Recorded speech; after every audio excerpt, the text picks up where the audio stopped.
Assalamualaikum warahmatullahi wabarakatuh.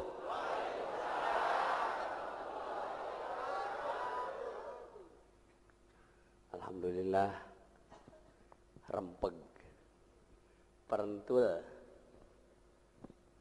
Pada malam ini alhamdulillah pembina pengajian Tabaruk untuk Sudur telah hadir, di mana beberapa malam beliau bukan absen tapi ancang-ancang untuk loncat. Ada SMS barusan lagi turun ke sini, mohon jawaban katanya. Apa betul ada dosa yang tidak bisa ditebus dengan sholat, dengan zakat, saum, haji, umroh, kecuali ditebusnya itu dengan susah payah mencari nafkah rezeki? Apa iya betul ada? Kata saya ada. Dosa apa itu? Dosa malas. Orang lain usaha, dia tidur nyenyak, makan lahap, tapi usaha nggak mau. Assalamualaikum warahmatullahi wabarakatuh. Assalamualaikum warahmatullahi wabarakatuh. Bismillah, alhamdulillah, wassalatu wassalamu ala rasulillah wa ala alihi washabihi wa mawalah. Amma ba'd. Saya tidak sempat salin dulu karena memang tidak datang untuk tampil. Karena saya sudah lihat ada anak saya, ada Al-Mukarram yang lain, karena itu datang di belakang ngumpet udah. Mohon maaf ini masih pakai baju besi karena baru selesai rapat. Saya tidak akan ceramah. Barangkali para ikhwan akhwat ada pertanyaan-pertanyaan yang perlu diperjelas. Silakan. Langganan. Assalamualaikum warahmatullahi wabarakatuh. Mohon penjelasan tadi tentang masalah syahwat diserupakan dengan arad dan ma'rifat diserupakan dengan sama. Wajah syabahnya apa? Terima kasih. Yang lain.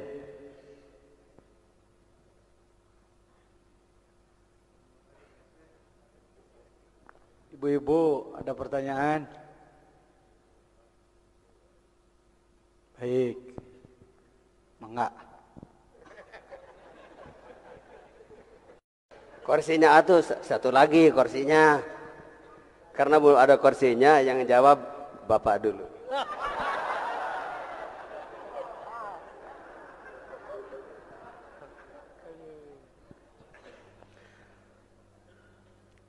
Kita mengenal istilah nafsu, syahwat, hawa.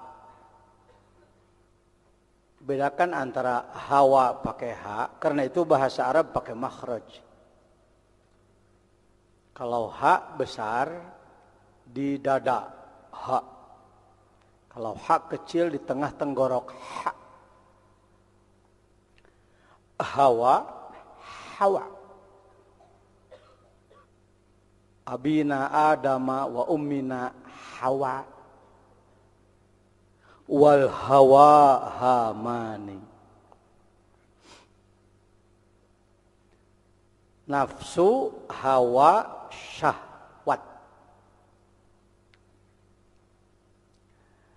Sebelum saya membantu menjelaskan, menambah penjelasan, apakah ibu bapak punya nafsu? Bagus apa jelek? Silakan, jawaban bebas. Yang nyebut bagus angkat tangan. Yang nyebut jelek acungkan tangan. Yang enggak punya pendapat acungkan tangan. Saya mah bagus enggak, jelek enggak, Pak. Mayoritas umat Islam di dunia termasuk di Indonesia memandang bahwa nafsu itu jelek. Karena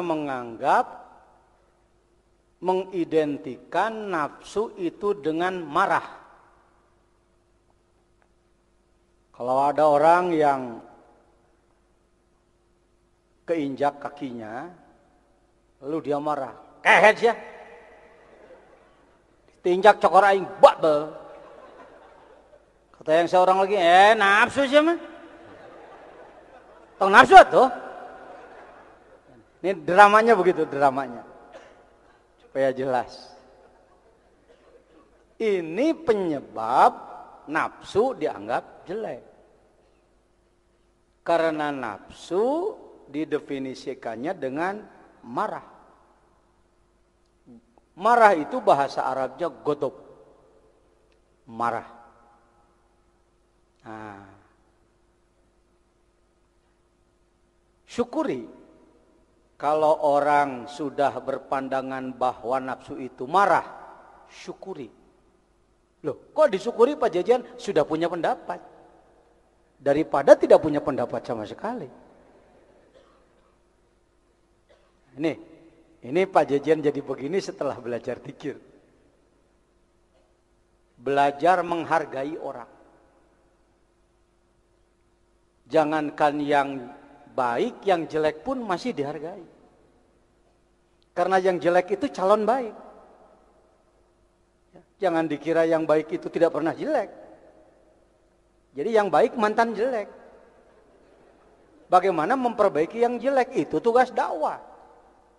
Bukan mencerca yang jelek, menjempol-jempolkan yang baik, itu bukan dakwah. Itu hakim, itu dewan juri. Kalau dewan juri yang baik, baik, jelek, jelek, itu dewan juri. Kalau dai, bagaimana yang jelek menjadi baik? Karena itu kalau saya ditanya, siapakah dai paling unggul? Dai yang akmal, pengesabah. Karena beliau selalu memperbaiki yang jelek. Menyembuhkan yang sakit. Di antara pasiennya, Pak Jajan. Yang ketua umum majelis ulama saja masih ngaku pasien, apalagi yang bukan. Kira-kira begitu. Ya. Apa Pak Andi? Ya. Gitu ya, apalagi yang bukan. Oh, jadi nafsu itu marah. Baik. Kok disebut baik? Sementara. Sudah punya pendapat.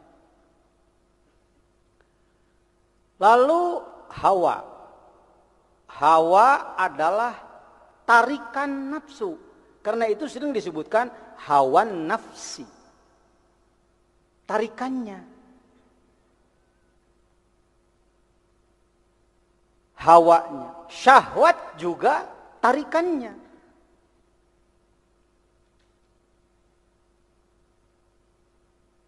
Bagaimana pandangan kita terhadap hawa dan syahwat? Tergantung juga pengetahuannya. Kalau dia memaknai syahwat adalah birahi, tarikan-tarikan nafsu, maka syahwat jadi jelek. Maka hawa jadi jelek. Tetapi kalau kita mengikuti kearifan Syekh Mursyid, mengikuti itu, ya kalau kereta api, beliau lokomotifnya kita gerbong ke 30 gitu. Mengikuti juga. Ya. Jangan menganggap yang mengikuti itu hanya yang dekat saja. Yang jauh juga asal mengikuti ya mengikuti. Kalau kita mengikuti cara pandangnya Syekh Mursyid, maka akan selalu positive thinking. Akan selalu husnudzon. Jadi nafsu itu baik atau tidak, maka akan dikatakan baik. Syahwat baik. Hawa baik. Loh kok baik Pak Jejen? Kalau orang tidak punya syahwat, tidak punya hawa nafsi, maka tidak akan punya keinginan. Tidak akan punya keinginan. Coba kalau seluruh laki-laki tidak punya syahwat terhadap perempuan, tidak akan ada kantor urusan agama. Tidak akan ada mubalik diundang untuk ceramah perkawinan. Tukang rias itu juga tidak laku. Gara-gara tidak ada apa? Tidak ada syahwat. Jadi, alhamdulillah, ada apa? Tuh, coba. Hadena hadir malam 11. Waduh, mahal itu, mahal itu. Ya, tidak ada ciptaan Allah yang tidak bermanfaat. Innallaha la yastahi ayyadriba mathalan ma ba'udatan fama fawqaha. Tidak akan ada yang tidak bermanfaat. Alhamdulillah, ada apa? Di mana? Dalam diri kita. Kurang nafsu makan beli jamu. Nafsu makan kan ada. Kurang nafsu malam Jumat. Beli jamu nafsu ramuan madura tangkur rahasia tong loba omong nu teu nyaho bejaan.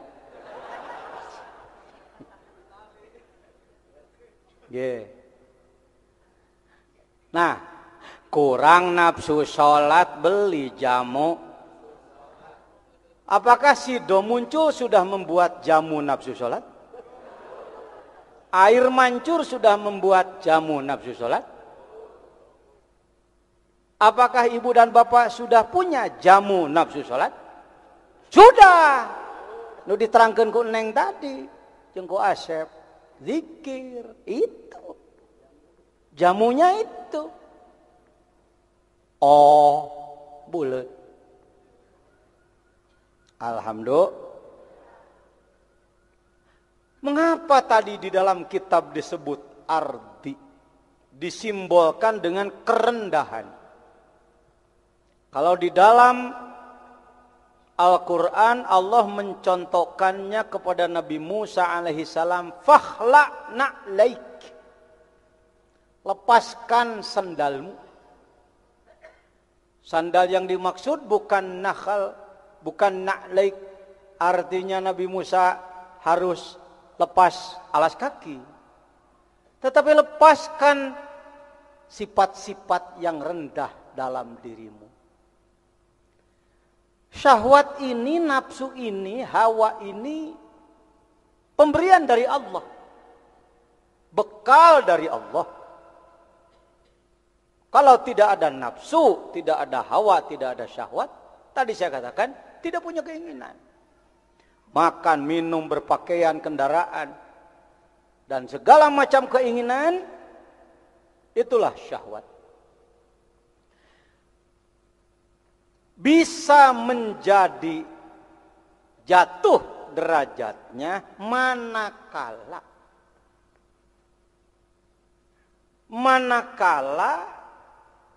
si syahwat, si nafsu menarik orang ini kepada akhlak yang tidak sesuai dengan aturan Allah.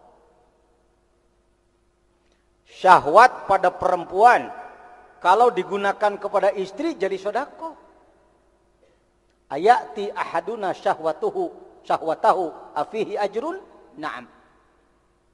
Ya Rasulullah, kalau saya melampiaskan syahwat saya kepada istri, apa saya punya pahala? Kamu dapat pahala. Ya nikmat dunia, ya pahala akhirat. Sahih hadisnya. Arba'in An-Nawawiyah. Tapi kalau Anda mulai muncul teman kita ini, syaitan ini, kata setan, musuh boleh lah. Musuhnya kan musuh basa-basi aja. Sebenarnya kan sahabat soulmate. Iya. Kata setan, gini, seenak-enak ikan gabus, kalau gabus terus gak enak.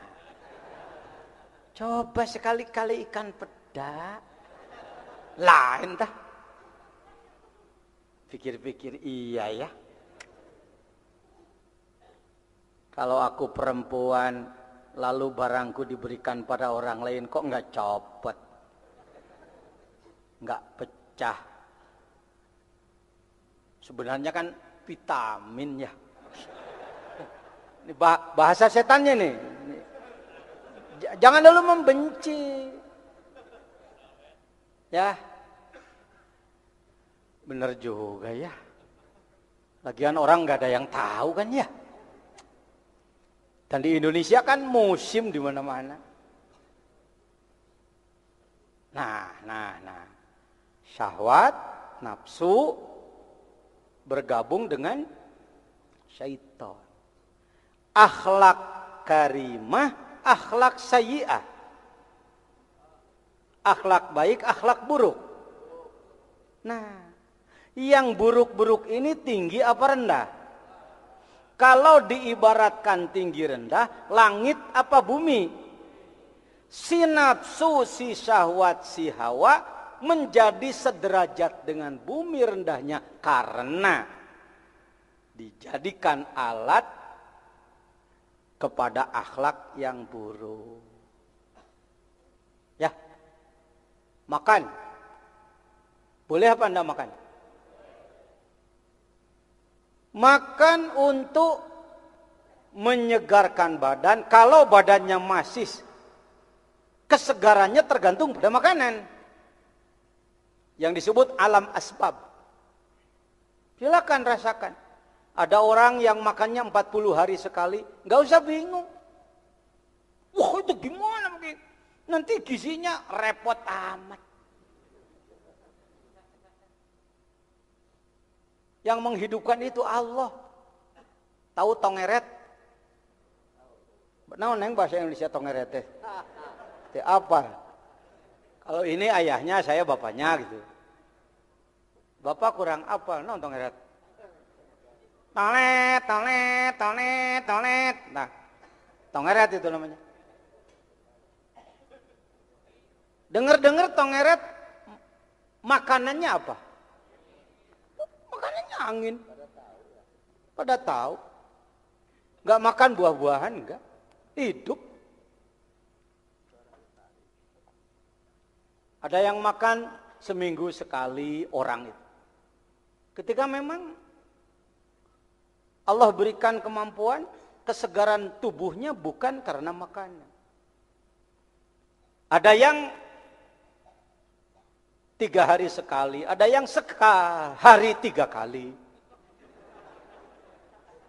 Ini kita kan sangat kental bermadhab ke barat, itu tadi diterangkan oleh Cep Dadang. Bermadhab ke barat, mengikuti. Jadi makan yang sehat itu adalah harus 3 kali karena kalori. Nah, ya perhitungannya pakai perhitungan gituan. Akhirnya tidur pun harus 8 jam. Sedangkan mulai tidurnya jam 10.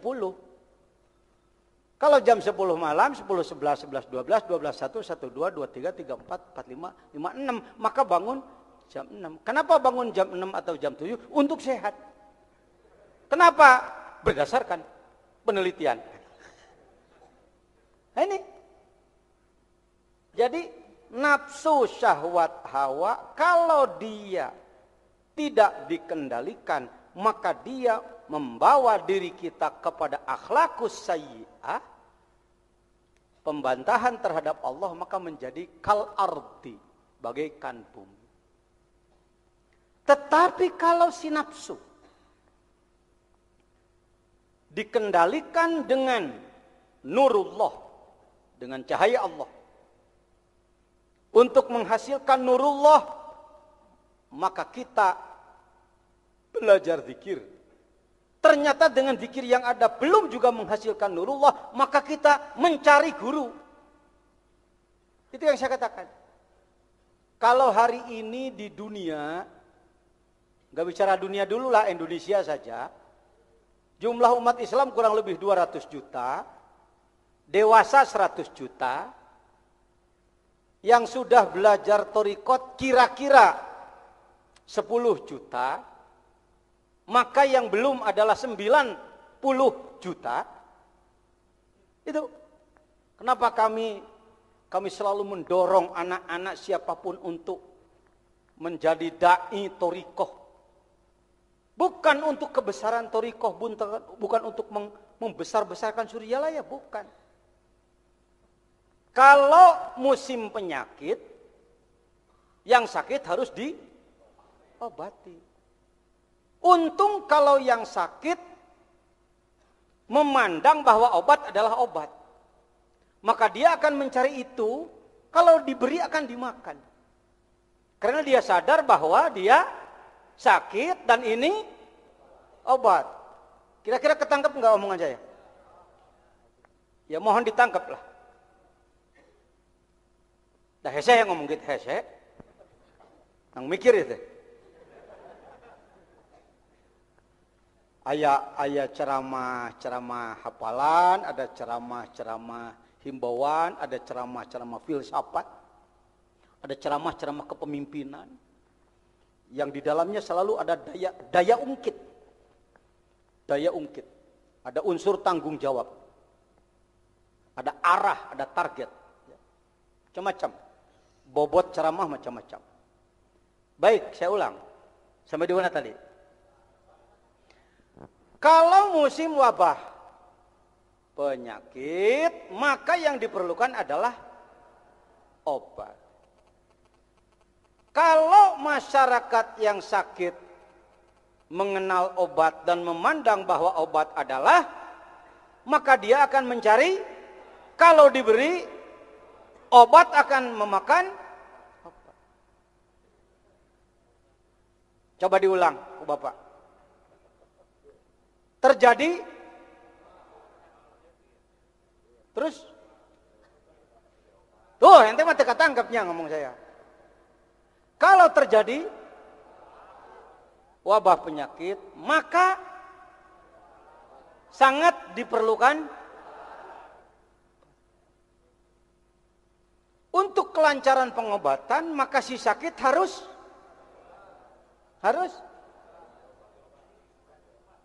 ya bolehlah harus berobat. Saya tuh ngomong itu tadi, ente tuh ngomong gitu. Prosesnya ini kurang luwes Anda berpikir. Ya boleh mencari obat, boleh mencari obat dan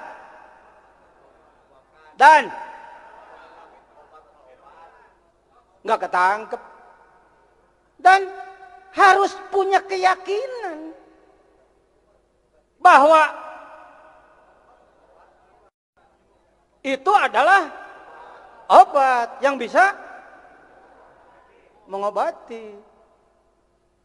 Baru akan terjadi proses pengobatan. Kalau sudah terjadi proses pengobatan, maka bisa diharapkan kesembuhan.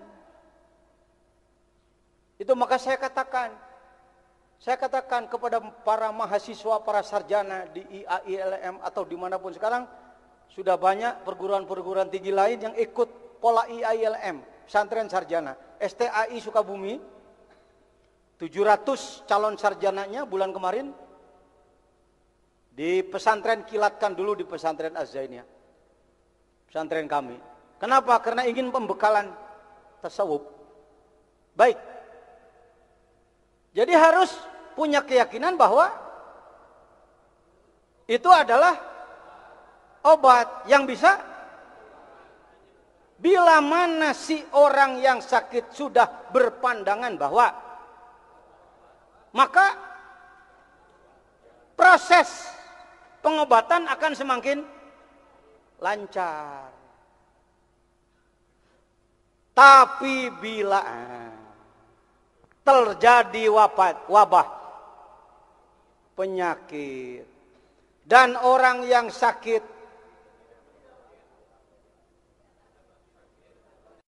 memandang bahwa obat adalah racun, maka tidak akan mengkonsumsi obat itu, bahkan menakuti Obat itu akibatnya proses penyembuhan menjadi lambat. Itu yang saya sebut. Saudara-saudara para sarjana IAILM tidak kurang pekerjaan. Bayangkan di Indonesia kira-kira dari 200 juta penduduk, 100 juta dewasa yang muslim, 100 juta kurang lebih 10 juta yang sudah menjadi pengamal thariqat. Itu kalimatnya kurang lebih, Pak. Thariqat, maka masih 90 juta lagi yang belum berthariqat. Ketika kita tanyakan, bapak-bapak sudah berthariqat apa belum? Amit-amit, na'udzubillah min dzalik. Kenapa bapak ibu memandang begitu? Itu kan bahaya, itu aliran sesat itu. Nah ini yang saya sebut, orang sakit memandang bahwa obat adalah tugas kita semua. Pak Jajian kok saklek betul ngomong begitu? Wong kita semua ini mantan. Saya termasuk mantan, ini juga mantan nih. Mantan orang yang sakit dan memandang bahwa obat adalah racun. Kalaupun diberitahu bahwa ini obat, iya, tapi menggunakannya nggak mau pakai cara. Yang seharusnya itu jamu-jamu diseduh diminum, ini malah dipurulukeun kana mata. Yang seharusnya obat gosok malah dikucurin ke telinga. Yang seharusnya salep obat luar malah ditelan. Kira-kira hasilnya penyembuhan apa makin berpenyakit? Bayangkan kalau tidak ada Suryalaya. Pak Jajan bukannya Suryalaya, perguruan tarekat di mana-mana. Iya, saya tahu. Karena saya Rais Jamiah Ahli Thariqah Al-Mu'tabarah An-Nahdiyah yang mengurusi semua thariqat-thariqat khususnya di Jawa Barat dan di negara kita. Dengan hormat. Saya sendiri sudah belajar kurang lebih 7 thariqah kepada 7 guru-guru saya. Kenapa kok Pak Jajan kelihatannya kentalnya di Suryalaya? Saya tidak putus dengan yang lain, tidak putus. Tidak, dadah, bye-bye. Situ mantan guru, ini guru saya yang sekarang. Tidak begitu. Itu urusan kalbu itu. Urusan roh itu. Saya masih tetap menganggap Kiai Anu guru saya, Kiai Anu guru saya. Tetapi yang saya serahi ruh saya, itu adalah orang yang saya nilai bahwa dia mampu ngurus ruh saya. Ada guru yang cuma ngasih la ilaha illallah kepada saya. Kalimatnya sama la ilaha illallah. Tetapi bobotnya jadi wiridan baca-bacaan. Kalau saya mengucapkan targetnya cari pahala. La ilaha illallah, la ilaha illallah, la ilaha illallah, la ilaha illallah, la ilaha illallah, la ilaha illallah, la ilaha illallah, la ilaha illallah, la ilaha illallah, la ilaha illallah, la ilaha. Berapa Pak Jajan? 1.000, 10.000 umpama. Cari apa Pak Jajan? Cari pahala. Fama ya'mal mithqala dzarratin khairan yarah. Orang yang mengamalkan pasti dapat pahala. Jadi pahala itu hebat ya Pak Jajan? Hebat. Nanti kalau mati surga. La ilaha illallah, la ilaha. Enggak ada yang lebih dari itu Pak Jajan? Enggak ada. Nah. Jadi nangtung saya. Ini ngomong bukan cuma didengar oleh yang ada di sini. Direkam, diinayah, disebarkan melalui radio, bahkan melalui internet ke seluruh dunia. Kegiatan di Suryalaya didakwakan ke seluruh dunia. Maka hati-hati bicara. Tadi anak-anak kita, kader-kader kita itu berbobot itu. Dalil-dalil yang lengkap, penyampaian yang fasihat. Itu layak dikonsumsi dunia. Nak. Sudah. Baik hadirin. Jempling ay. Oh, dikira pengajian di sini. Ini pengajian internasional, Pak. Jangan sebut pengajian di Lowong. deket Citanui, Bonjengjeng. Jadi yang selalu disebut internasional harus di ibu kota, enggak harus. Ya, baik. Paham? Apa? Obat. Karena saya belajar di beberapa guru lain yang dicarinya pahala. Dan bicara pahala itu Qur'ani, syar'i. Didukung oleh dalil Quran, dibolehkan oleh Rasul. Wong Rasul selalu bicara dari dulu, saudara-saudaraku, kalau kamu jihad fisabilillah, maka kamu akan masuk surga. Bidadari menunggumu. Hadirin, kata sahabat, Allahu Akbar. Modal aing jadi. Neangan nu geulis di Mekah rarese, mending wedadari. Pamajikan nu aya bau kelek. Majikan aya nu hebat. Rasulullah itu memotivasi ya. Itu kalau ibadah targetnya pahala.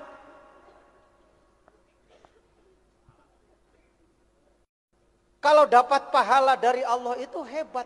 Qur'ani. Dan ini yang mendominasi pemikiran mayoritas umat Islam dunia. Bukan hanya masyarakat, bahkan ulama sarjana. Sawab. Pahala. Jadi Pak Jejen nggak boleh pengen pahala. Di tahap pengen pahala, harus pengen pahala dulu. Sebab dialah pembangkit untuk amal. Kenapa kamu beramal? Supaya dapat pahala. Jadi kalau nggak ada pahala, nggak amal. Oh, di kelas itu, ayo ngomong pahala terus. Tapi setelah Anda bertemu dengan mursyid kamil mukammil, pembimbing ruh yang sempurna, tidak akan banyak bicara pahala. Kenapa kamu ibadah? Karena syukur. Ya Rasulullah, kenapa engkau sholat sampai bengkak? Afala uhibbu an akuna abdan syakuro. Dosamu sudah diampuni. Rizki tinggal minta. Buat apa sholat sampai bengkak begitu? Pengen syukur. Tah bager bisa hayangnya holewih na surya layate didinya. Nu matak nu kieu nyepotnya di surya laya. Sebab sampai dituan pahala. Bahkan di dalam kitab Al-Anwarul Qudsiyah yang saya dihadiahi oleh pengarsa Abah melalui tangan beliau. Bagi saya, fotokopi Anwarul Qudsiyah dari beliau adalah sejarah. Kalau sekarang di PWNU Jawa Barat, ada manakiban setiap Sabtu akhir. Sedangkan dulu, kurang lebih 30 tahun, ulama Nahdlatul Ulama Jawa Barat adalah paling kebanyakan benci torikot, benci suryalaya. Sekarang justru sebaliknya, setiap hari Sabtu Anda mendengar gema zikrullah. La ilaha illallah. Ada yang bergumam, waduh PWNU dikuasai suryalaya ya. Ada yang bergumam. Ya silakanlah. Ini antara lain karomah pangersa Abah dari Allah melalui kitab yang diberikan melalui tangan beliau kepada saya. Saya di Pekalongan waktu muktamar Jamiah Thoriqah memberikan jawaban tentang Robito. Cerita dulu sedikit. Di antara masailut Thoriqiyah adalah bagaimana hukum Thoriqah di saat berzikir. Bagaimana hukum Robito di saat berzikir. Dari 500 peserta komisi Bahsul Masail, ada 17 ulama besar tasawuf se-Indonesia yang memberikan jawaban. Dan yang terakhir ke-18 saya. Yang 17 mengatakan haram. Rabitatul qalbi fi dzikri haram li'annaha syirkun.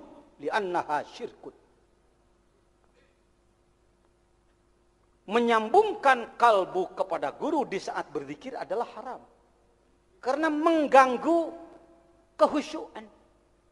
Harusnya ibadah kepada Allah, wong ini kepada guru. Ingat. Itu jawaban ulama Usufi al-Indonesia pada muktamar. Dan ada nomor 18 ikut menjawab saya. Ki Muhaiminan Gunardo, waktu itu kalau tidak salah Khatib Am, almarhum, beliau mengatakan, ini yang ke-18 dari mana? Sukabumi, Kiai. Tahu nggak? Jawa Barat itu nggak punya nama, Pak. Jawa Barat di Medan Muktamar itu seksi tepuk tangan.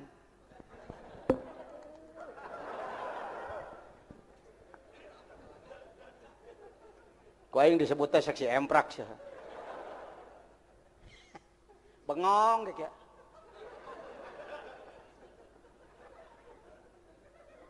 Orang rame Basul Masail ini cari batik.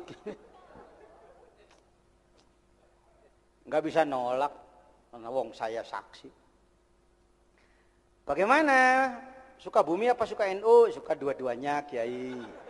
Saking guyone Ki Muhaiminan ning wong cilik niki kepada orang baru kayak begini, ini kok ada orang begini. Jawa Barat kok ikut-ikutan mau jawab, gak ada kamusnya.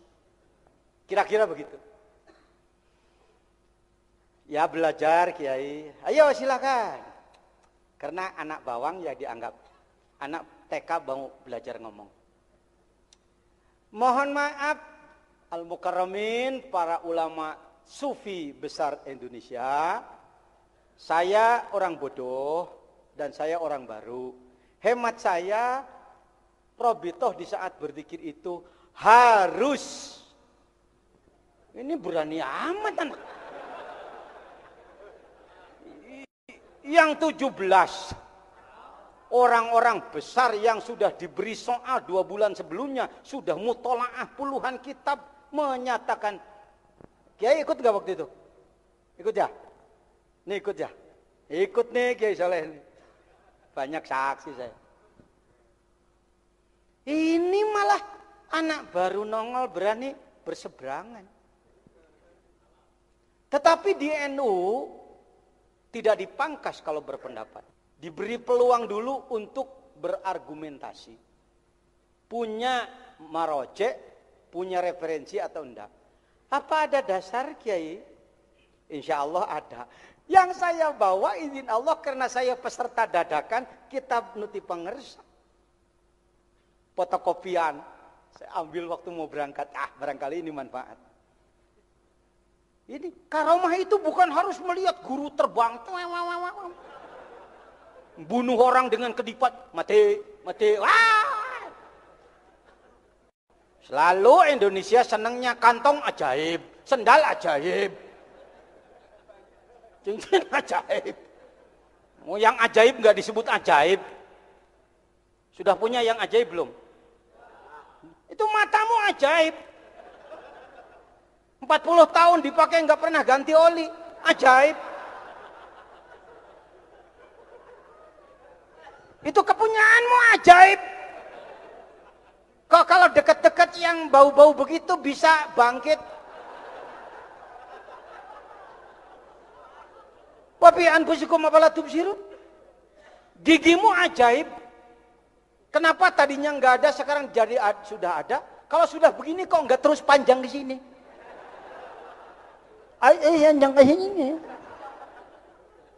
Alismu ajaib. Ini rambut kok ini manjangnya segini, ini kok nggak panjang begini? Remnya di mana? Ajaib. Ini kantong ajaib. Makanya semua balik pada la ilaha. Ya. Wah. Nah. Sampai di mana tadi?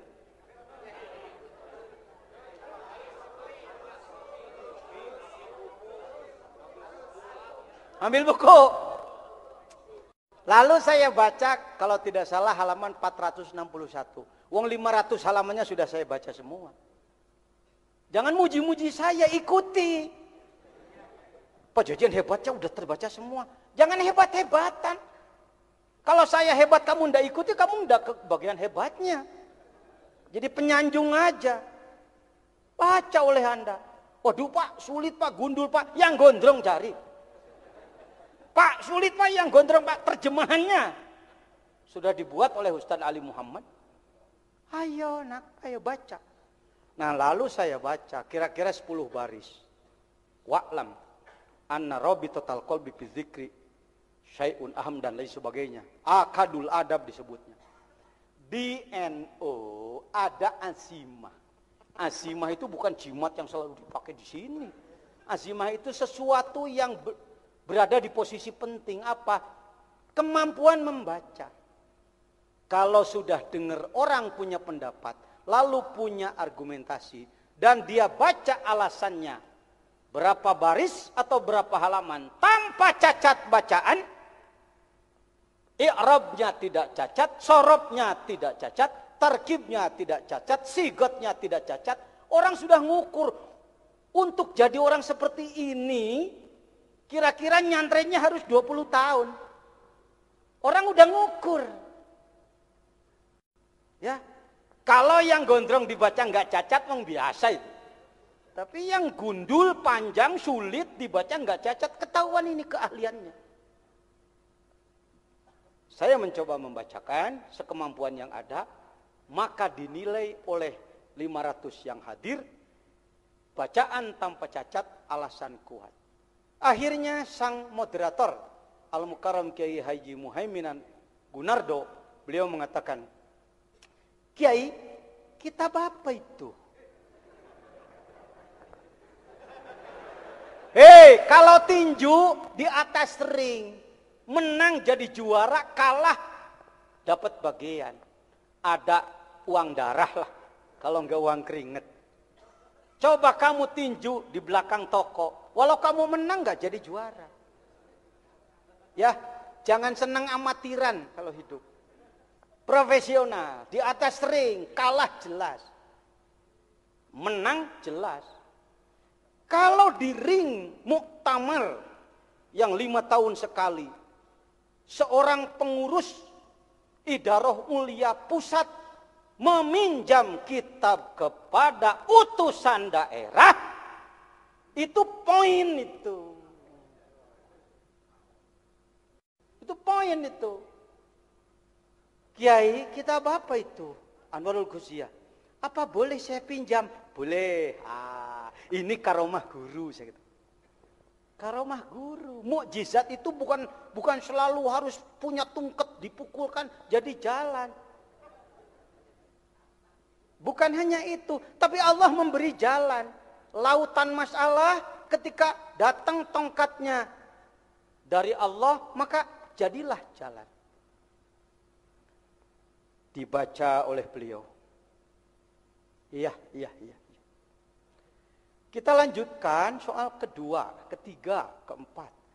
Akhirnya ketika soal kedua, ketiga, keempat, kita juga selalu memberikan jawaban yang dianggap mendasar, maka izin Allah lidah beliau melalui karomat guru pangersa abah naon nyebut nang pangersa dikotrekeun lah.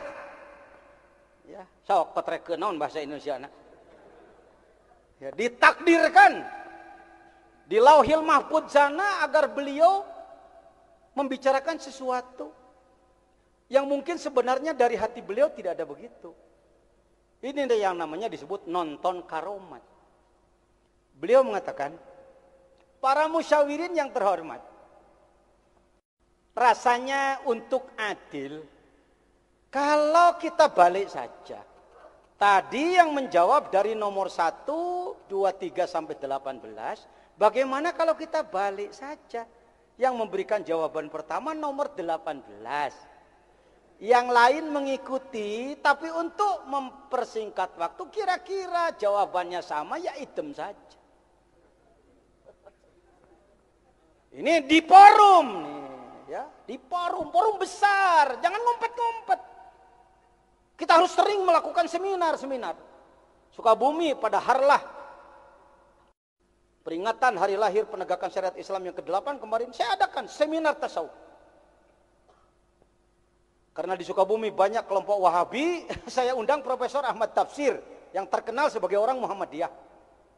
Orang Sukabumi bengong ada Muhammadiyah jadi wakil talqin tarekat. Orang taunya kalau Muhammadiyah harus memusuhi tarekat. Ini datang profesor yang Muhammadiyah tarekat. Jadi Nahdi Muhammad Torsi. Ya Nahdi Nahdiyin Muhammad Muhammadiyah Tor tarekat. Ibu Sri Mulyati dan Dr. Haji Tahir dan saya. Nah, dibuka silakan, cecar kami dengan pertanyaan. Jangan mengembangkan tarekat ngumpet-ngumpet, takut ditanya. Ya, belajar. Untuk menguji kebenaran itu harus open, terbuka. Nah, setelah itu, setelah menjawab, akhirnya sampai zuhur kira-kira selesai 7 masalah. Setelah zuhur saya istirahat saja. Izin Allah, maka Jawa Barat dianggap naik ke papan atas. Dampaknya adalah Jawa Barat harus cepat konferensi tingkat provinsi. Dan izin Allah, daerah lain tidak sanggup menjadi pribumi konferensi karena harus menanggung jawab segala biaya. Tiud, istilah pengersa. Kenapa Pak Jejen berani? Karena terdidik oleh pengersa guru. Kalau mau jadi murid pengersa Abah, harus menjadi kiai ahli korban. Bukan kiai yang mengorbankan. Salah satu pendidikan korban adalah menyediakan biaya untuk manakiban.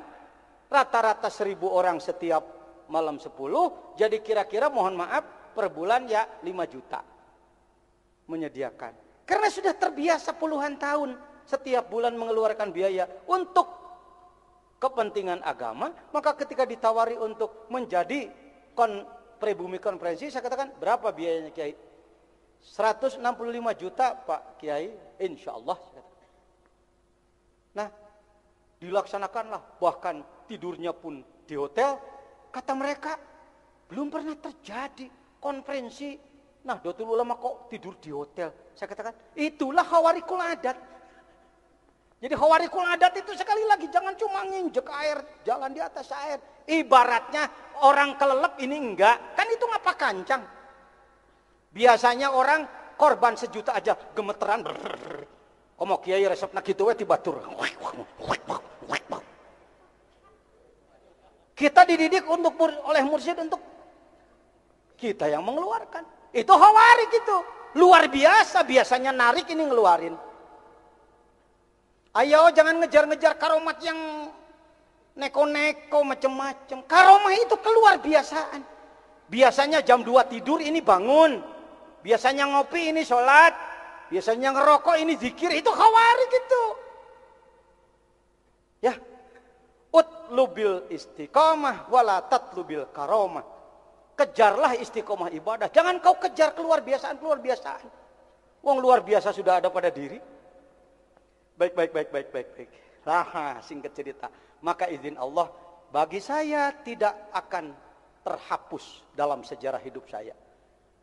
Dari pengarsa Abah melalui tangan beliau kepada saya. Dan ternyata di dalamnya ada sesuatu untuk digunakan dalam sebuah event yang hasilnya sekarang 26 daerah tingkat 2 se-Jawa Barat, kurang lebih rata-rata ulamanya 5.000 kali 25 adalah 125.000 ulama yang tadinya benci terhadap tarekat, tidak senang terhadap Suryalaya, berubah atas izin Allah. Alhamdulillah. Maka oleh beliau di masjid-masjid agung, di masjid-masjid besar, di masjid-masjid tingkat nasional, tingkat provinsi dihidupkan amalan-amalan zikrullah thariqah ini gayung bersambut. Alhamdulillah. Jadi singkat cerita jawabannya kepada Al-Mukarram, bersyukurlah kita diberi nafsu. Kalau tidak ada nafsu, tidak punya keinginan. Tugas kita bagaimana kita harus mampu mengendalikan nafsu. Mengendalikan nafsu itu bukan pekerjaan remeh-temeh. Lebih sulit daripada nyari ilmu. Lebih sulit daripada memimpin masyarakat satu kabupaten. Ngurus nafsu sendiri lebih sulit daripada memimpin manusia puluhan ribu. Ngurus nafsu itu ibarat ngurus singa yang buas. Baru dibawa dari dalam hutan. Senangnya apa? menerkam dan menerkam dan menerkam. Kita harus merubah dia dari singa buas menjadi singa jinak. Singa buas menjadi singa jinak harus dilatih apa enggak? Yang melatihnya pawangnya apa amatiran? Kalau amatiran ngurus singa buas, maka dia dimakan. Mengapa kita semua datang ke Suryalaya? Karena Pangersa Abah adalah orang yang sudah berhasil menaklukkan nafsunya, maka beliau oleh Allah diberi izin untuk membimbing nafsu orang lain. Paham? Cuman sekarang banyak orang ustadz pengen jadi ustadz kalbu, pengen jadi ustadz ngurus hati. Saya senyum, apa lu udah? Kalau cuma menerangkan, anak TK juga bisa. Kalau cuma menjelaskan, anak TK juga bisa. Kasih TK aja dia. Kalau cuma menjelaskan, tapi membimbing. Jangankan membimbing orang lain, membimbing diri sendiri saja sulit. Ya, masih panjang jawaban, karena itu saya serahkan pada beliau. Itulah Bazul Ashab. Ketika kami berdua menghadap kepada beliau, para sahabat, ini wajib kita syukuri. Kita bukan saya, bukan kami berdua, wajib kita syukuri. Yang tadi itu. Bisa obat jadi racun kan? Bisa racun jadi obat.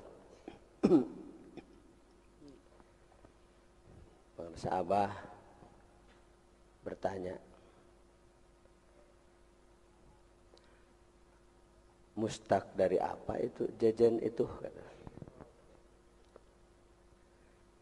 Pengambilan dari bahasa apa jajan itu, kata Abah. Kami berdua diam, enggak jawab. Beliau jawab, Zainal Abidin Abah. Ditambah ku Abah ya, katanya. Bazul Ashab. Saya baru dengar itu, Bazul Ashab. Tahu dulu Ashab. Ya, sahabat, Ashab. Ini sampai digerem, Bazul Ashab. Abah ngetes murid beradab enggak sama guru. Apa itu Baz? Kami berdua diam. Kalaupun tahu tidak perlu jawab, karena bukan nanya untuk dijawab.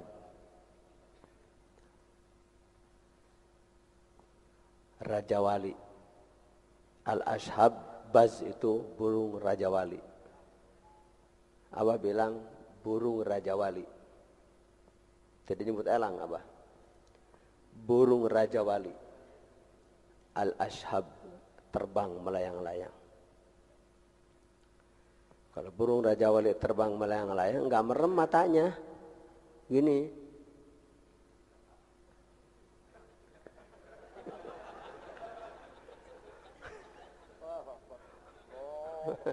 Itu. Jadi, pertanyaan satu saja tidak akan selesai satu malam. Jadi yang disebut terbang itu tidak harus melayang-layang, kata seperti dalam film Jin dan Jun. Nah, ini terbang. Seperti Tuan Syekh terbang melayang-layang di atas murid-murid di madrasah beliau. Terbang. Ilmu. Jadi Pangersa Abah ngambil ini bukan hasil mengajukan proposal. Saya pengen nama ini. Ternyata beliau ngambil nama Bazul Ashab. Terbang melayang-layang. Itu julukan gelar Syekh Abdul Qadir itu. Salah satu nama Syekh Abdul Qadir, Bazul Ashab itu. Burung Raja Wali terbang melayang-layang. Terus, ini kan politikus. Kalau saya mah politikus saya mah. Ini politikus. Jadi abah ngambil terus terbang. Dulu kepada saya pengarsa abah mengatakan, masih jauh perjalanan teh. Loba keneh ulama can wawuh kana torekan. Nah, itu. Jadi perjalanan Suryalaya itu paling tidak untuk memperkenalkan kepada para ulama tentang thariqah. Baru diterangkan. Kan min bilisani qaumihi. Buktinya sampai diungkir balik. Dari nomor 18 dari nomor 1. Yang tadinya ikut yang 17, akhirnya yang 17 ikut yang 1. Kalau bukan dijungkir balik oleh ini, ini yang ngatur.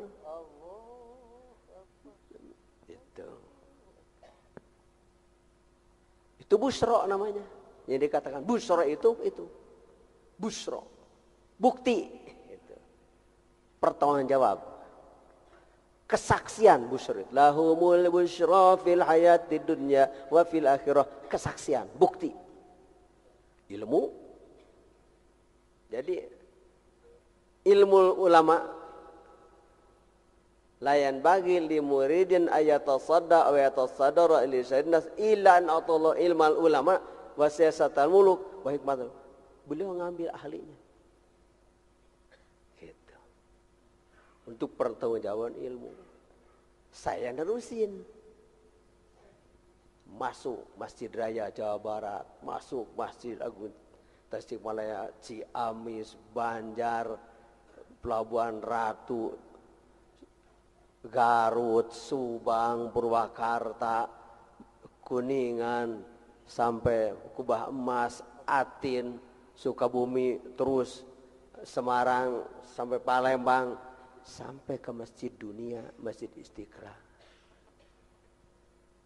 Ini pekerjaan ini. Pekerjaan, tayalian, pagawaian, urang sarerea. Tidak bisa, siapapun tidak akan ada yang mampu menghalang. Kalau ini Saifullah Maslul, tidak ngasih proposal saya juga. Allahu Akbar. Tambah Saifullah Maslul, pedang terhunus. Bukan untuk nebas-nebas orang. Tapi kalau ada orang mau nyambar, ya sudah tinggal pasang aja begini. Kalau pedang sudah terhunus, tinggal tidak usah ditebaskan, begini aja sudah. Samurai. Bukan samurai sabuk, itu mah mintu, samurai sabuk mah tajam itu. Saifullah Maslul juga, Syekh Abdul Qadir. Bukan kami berdua, Abah yang ngasih. Kalau di dalam ayat Al-Fuyudatul Bani kan dua imamani itu, yang satu melihat ke bumi, yang satu melihat ke langit. Yang satu keluar, yang satu ke dalam. Yang satu ke atas, yang satu ke bawah. Yang makanya ada bumi adalah bumi di mana? Di bawah, langit di atas. Yang tadi itu bawah dan atas itu penting dua-duanya. Oh, antarja Gatot Kaca, kalau wayang antarja ke bumi, Gatot Kaca ke langit. Ini perentul orang sebanyak ini karena ada yang di atas dan di bawah kan. Jadi begini.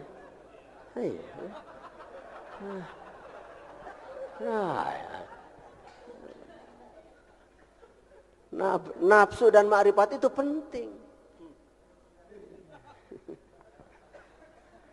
Ma'rifat disebut di langit itu bukan di atas.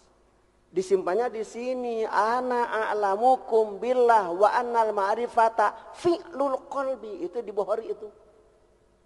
Aku yang paling tahu di antara kamu kepada Allah. Dan sesungguhnya ma'rifat itu pekerjaan kolbu. Kolbu. Kalau di SMS, Pak, bagaimana membedakan antara ruh, kolbu, fuad, dan siri? Kata saya, tulisan Anda SMS itu kan ruh, R-U-H. Kolbu, Q-O-L-B-U. Kan beda itu. Fuad, F-U-A-D, Siri, S-I-R-R-I. Itu beda itu. Terus ucapkan, Kalau diomongkan ruh manyun itu ruh. Kalau kolbu monyong dulu baru manyun kolbu. Beda itu. Fuad manyun dulu baru nganga fuad. Kalau siri nyengir dua-duanya. Kalau sudah tidak ada tulisan atau tulisan ada tapi mata merem, sudah tidak ada suara, suara ada tapi telinganya tuli, kolbu ruh saya, kolbu saya, fuad saya, siri juga saya. Simpul itu.